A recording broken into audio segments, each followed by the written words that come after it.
morning and welcome to the Newshour Agenda. I'm Madhavdas G. Days after the BJP released its first list of candidates, now the Congress has followed suit and released the names of 39 candidates for the upcoming Lok Sabha 2024 polls. They've released names from Telangana, Karnataka, Kerala, Chhattisgarh, Meghalaya, Nagaland and Sikkim. Congress MP Rahul Gandhi will again contest from Wayanad, a seat won by him in 2019. Of the total candidates announced, 15 are from Kerala, 6 each from Karnataka and Chhattisgarh, 4 from Telangana, 2 from Meghalaya, 1 each from Nagaland and Sikkim. Let's now go across some of the states and look at the key figures who are contesting the polls. We'll go state by state. Now, this is as far as the battleground in Chhattisgarh is concerned. It is, of course, the seat of Rajnandgaon, where Santosh Pandey of the BJP will be contesting against Bhupesh Baghel of the Congress Party. We're expecting to see in Korba a fight between Saroj Pandey, who's also, of course, a heavyweight of the BJP, against Jyotsna Mahant of the Congress Party. We're looking at the seat of Raipur, where Brij Mohan Agarwal will be facing off with Vikas Upadhyay of the Congress Party. Moving on to the next seat, we're looking at Durg, where Vijay Baghel, who is also a relative, we understand, of Chief Minister Bhupesh Baghel, will be contesting against Rajendra Sahu. Now we're moving on to the next state that we're looking at. This is Mahasamund. In fact, next constituency, Roop Kumar Choudhury will be contesting against Tamar Dhwaj Sahu, another heavyweight of the Congress Party. Let's move on to the next big state that we're looking at, where the number of seats that have been announced. It is, of course, Rahul Gandhi, the Congress Party's chief campaigner, in a sense, if we can call him that, the former president and member of parliament, will be contesting against the wife of the CPI General Secretary Annie Raja for the Wayanad constituency. No clarity yet whether Rahul will be contesting also from Amethi, but this certainly is going to be an important contest because the India Alliance partners will be facing off in the Wayanad seat. Let's move on to the other seats in Kerala. There is the big battle of Trivandrum. Rajiv Chandrasekhar, Union Minister of IT and Skill Development, will be facing off with Shashi Tharoor, a former Union Minister and of course another heavyweight of the Congress Party. Let's move on to the seat of Pathanamthitta, where Anil Antony, the son of Congress veteran A.K. Antony, will be battling it out with Anto Antony, a multiple-time winner from this particular seat. In Artingal, where the BJP has had some amount of success in the past but still lost the election, V. Muralidharan, Union Minister, will be contesting against Adur Prakash of the Congress Party. The left candidate here not very clear. In Trishur, it will be Cine Star and Rajya Sabha Member of Parliament Suresh Gopi who will be contesting against K. Muralidharan. Remember, his sister Padmaja Venugopal just joined the BJP a few days ago. All right, this is, of course, as far as some of the other seats are concerned. Karnataka's big announcements. As far as Bijapur, we're looking at H.R. Algor's name, who's been announced. We're looking at the next big seat in Karnataka, apart from Bijapur, is Shimoga, where Geeta Shivraj Kumar is expected to face off with Yediyurappa's son in that particular constituency. Shreyas Patel is the candidate from Hassan from the Congress in Karnataka. Moving on to the next big state, of course, a big seat. Hassan is very significant because this is where the Devgowda family has traditionally represented the seat. Tumkur is going to see SP Mudda Hanume Gowda, who's, of course, a grassroots level leader, a two-time member of parliament in the past as well, will be contesting from this particular seat. Moving on to another seat in Karnataka, this time it's Mandya. The Mandya seat will be represented by Venkatarame Gowda for the Congress Party. He's going to be their candidate. Will he, of course, eventually emerge successful as a winner is a big one. This is another very significant one. Sitting member of parliament of Bengaluru Rural, D.K. Suresh, the brother of Deputy Chief Minister D.K. Shivkumar, is in the fray in the Bengaluru Rural constituency. Remember, he's a lone sitting Congress member of parliament in the Bengaluru Rural seat for the Congress Party in Karnataka. See, there's some of the significant seats that we're looking out, and in fact, we'll tell you about this list which is out. We, of course, have been bringing to you all the inside details, but the India bloc's unending ladai as well as the Congress not seeming to be able to put up a strong fight appears to be a lead motive. India allies are at loggerheads. In Kashmir, Omar Abdullah slammed Rahul and Lalu Yadav for their personal attacks against the Prime Minister. He's also refused to accommodate the PDP in Kashmir seats. In Kerala, Chief Minister Pinarayi Vijayan is lashing out at the Congress and its Chief Minister in Telangana, Revanth Reddy, for praising Prime Minister Modi and lauding the Gujarat model. Let's now listen in to the war of words.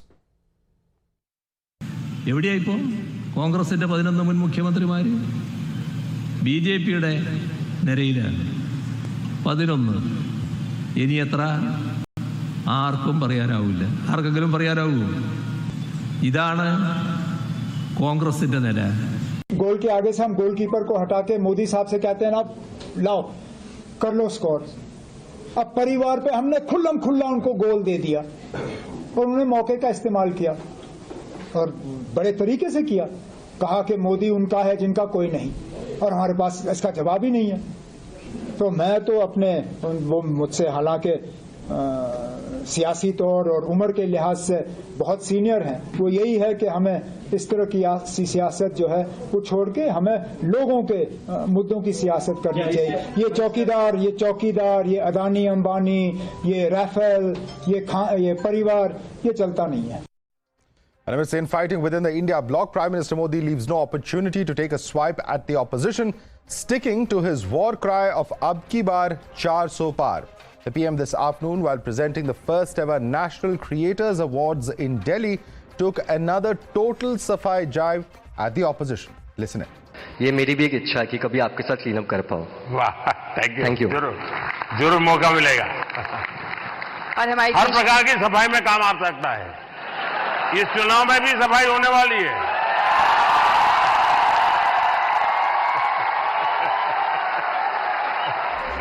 For more on this, let's go right across to our guest. Joining us with us is Guru Prakash, national spokesperson of the BJP. With us also is Shekhar Iyer, senior journalist. Muzaffar Khan is spokesperson of the National Conference. Kamru Choudhury, political analyst, joins us, leans towards the Congress Party. We also have Kanchana Yadav, national spokesperson of the RJD. We have Dr. Jairaj, political analyst, joining us on the show as well. Let me start with you first and foremost. Kamru Choudhury, the list, of course, of the Congress Party is out. 39 names that have been decided. And I'm not going to get into who was first, who was later. But the problem at hand for the Congress Party appears to be coming in from very key allies. We're talking about Omar Abdullah, former Chief Minister of J&K. We're talking about Pinarayi Vijayan, who's the current Chief Minister of Kerala. And they're all, voicing what is, in a sense, they feel is a flawed strategy or dissent against the Congress Party. How is the Congress going to reconcile all of this? Now, Madhav, one thing is very clear. It's very easy to damn the Congress and praise the BJP nowadays. When the going gets good, everything falls in line accordingly. But we are on an uphill task, no doubt about it. The allies are speaking up their mind. They have got a better strategy. It is open to everybody to come across the table and design the strategy of the India alliance. Rather than criticizing one another here, we are fighting as an opposition the toughest battle of since independence to defeat the BJP. And why do we need to defeat the BJP? It was pretty evident today in Delhi. I don't need to describe that incident. The video is going viral everywhere. We know what's happening in Manipur. We know how things about the unemployment scenario is in the country. But when you find it very easy punching back the Congress and the India alliance, let's hold back. None of them, neither Mr. Omar Abdullah nor the Kerala Chief Minister have praised the BJP. They have been critical of the BJP also, and they've been very critical in the past.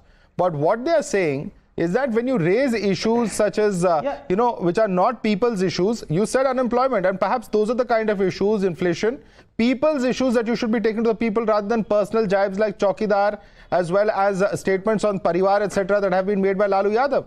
That's the problem that they are saying. In fact, Pinarayi Vijayan is saying when Congress Chief Minister Mr. Revant Reddy praises the Gujarat model, then what's the difference between Congress and BJP? That's the question he's asking. He's not praising BJP. No, I never said that the Vijayan sir or Omar Abdullah is praising the BJP. I said the people you said who it's easy to criticize Congress and praise BJP, but please go ahead. Yeah. It's because it's the basic point that I want to drive out here is that all of these are part of the India alliance and they have resolved to fight this election together. You had an opinion, you have got a chair in the India alliance. Please come across the table, design the strategy and go all out on what strategy should be there. So the point is not that. Point is you will discuss about the internal differences within the India alliance. But Madhav, can we have a discussion on what Shinde group is saying or what Ajit Pawar's group is saying or what is going on in Bihar with Paswan? These are all the things that also count. Sure, raise the question. Nobody is stopping you from raising that. Put that question across to Guru Prakash. Guru Prakash, we are looking at a situation where Mr. Kamru Choudhury says that we are ignoring what's happening within the MVA, and we are looking at, of course, the Maharashtra Alliance, I beg your pardon, where you have a section of the Shinde group, Mr. Patil, who's written out against Ajit Pawar and his faction.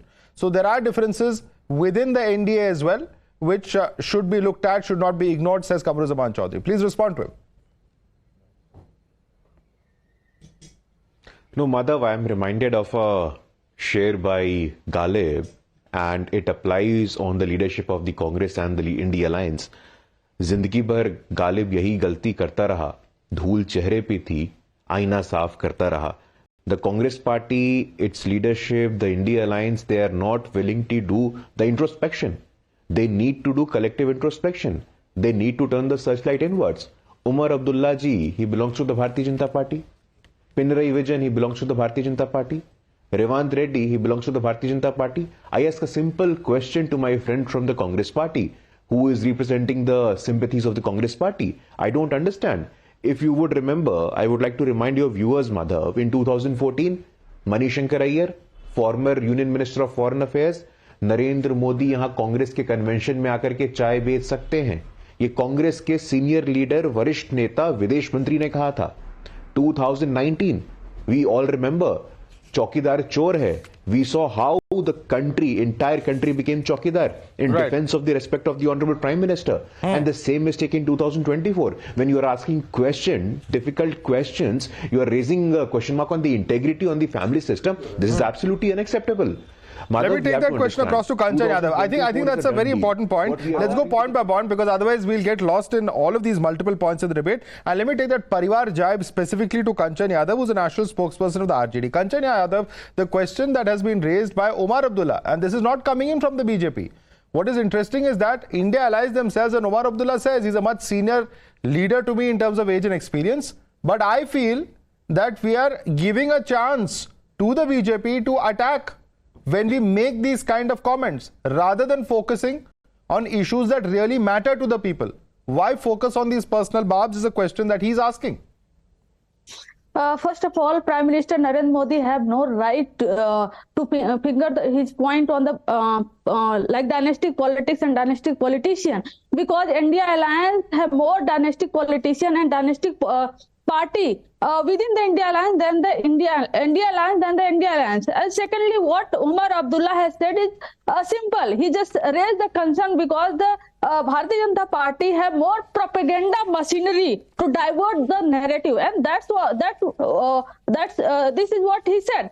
And secondly, the crores of youth are unemployed in our country, and Modi is saying 140 crore log हमारे जो है परिवार हैं. And you have also seen that the two women were paraded naked in the Manipur, and Prime Minister did not get a single minute to call them and to meet them. This is our country. This is our Prime Minister. It's very interesting because, अगर वो Prime Minister हैं, he is the, head है वो पूरे देश के, पूरे country के 140 करोड़ जो people है इस देश के, उसके head है. लेकिन इसके बावजूद भी वो जो promise किए थे अपने परिवार से कि 2 crore job per year, he didn't fulfill.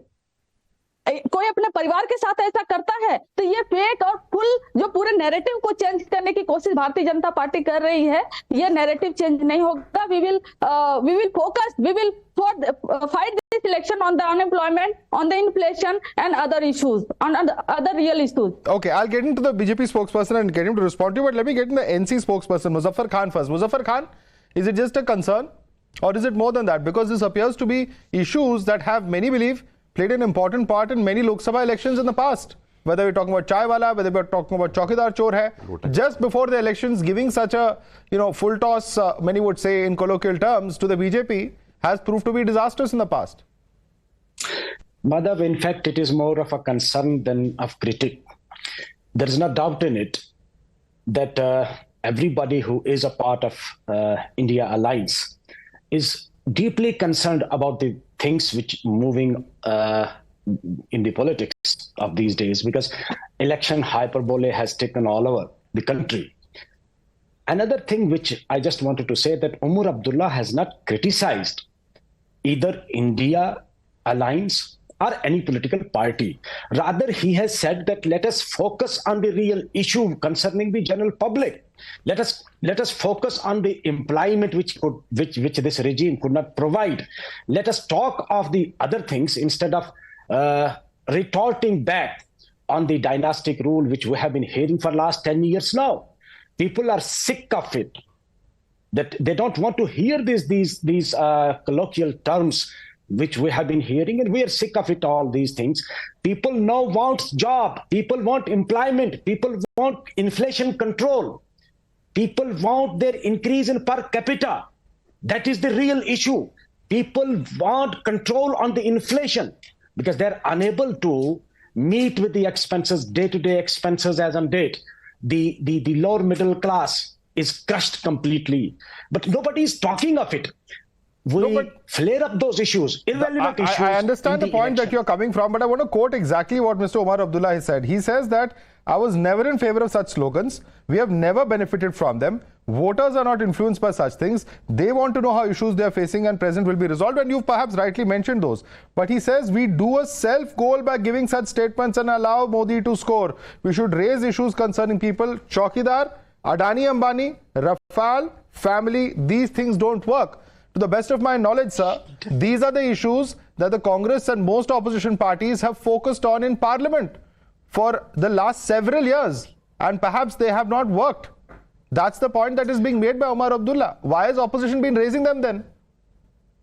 Madhav, it is amalgam of many political parties.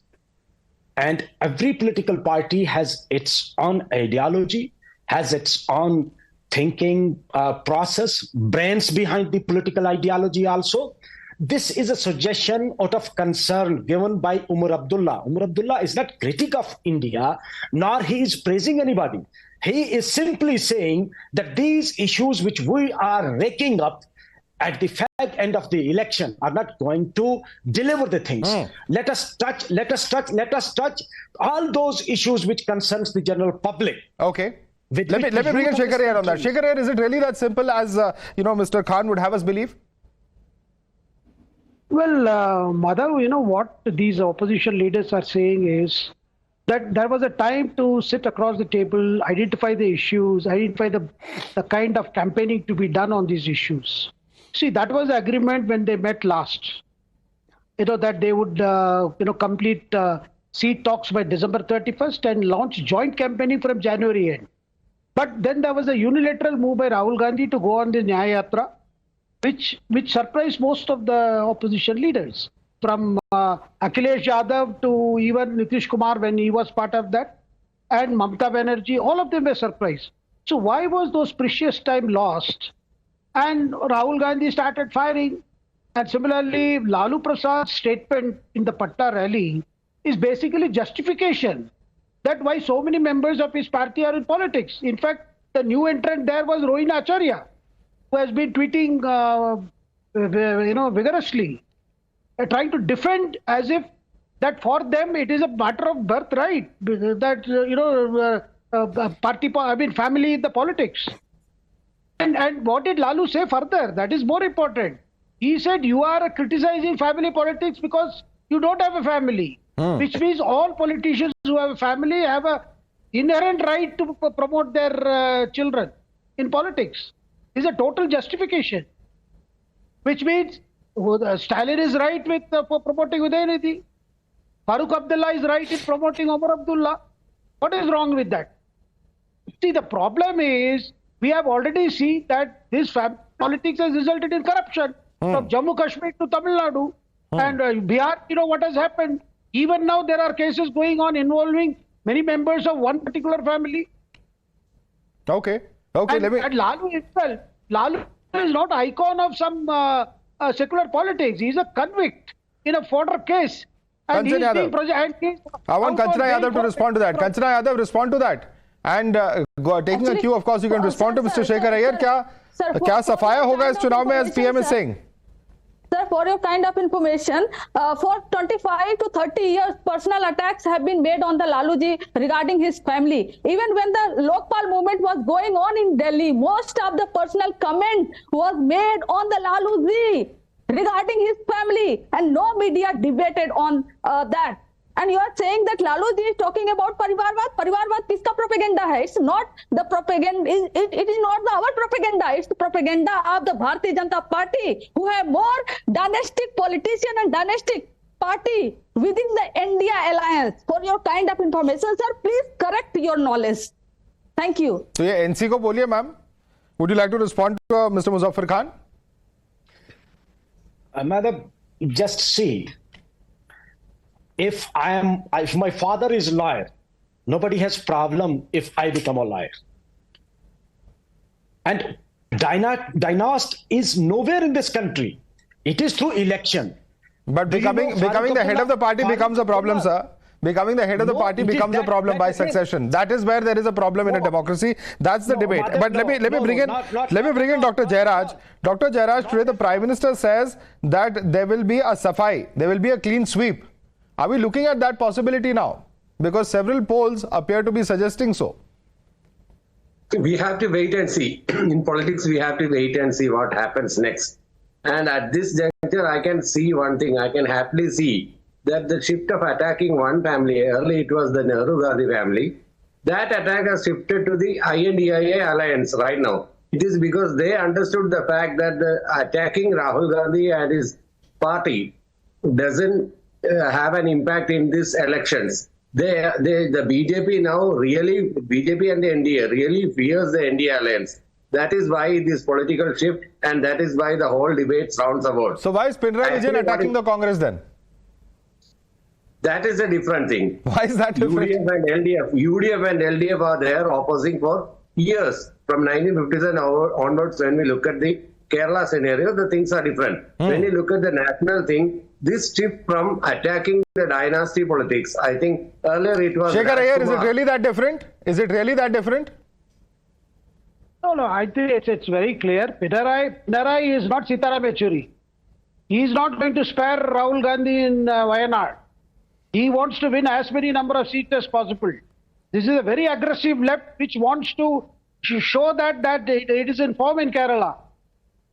And they are not going to, it's not going to be easy for Rahul Gandhi. If Rahul Gandhi decides to contest from Amethi also, I would say it is one of the boldest decisions of Rahul Gandhi, because 2 unsafe seats. So therefore, whatever Pinarayi Vijayan is saying is a message to the left front constituents that this battle in Kerala is going to be a serious battle, where the Congress-led UDF will just be vanquished. All right. Mr. Muzaffar Khan, Kanchana Yadav and Dr. Jairaj, I'd like to thank all three of you for joining us this evening.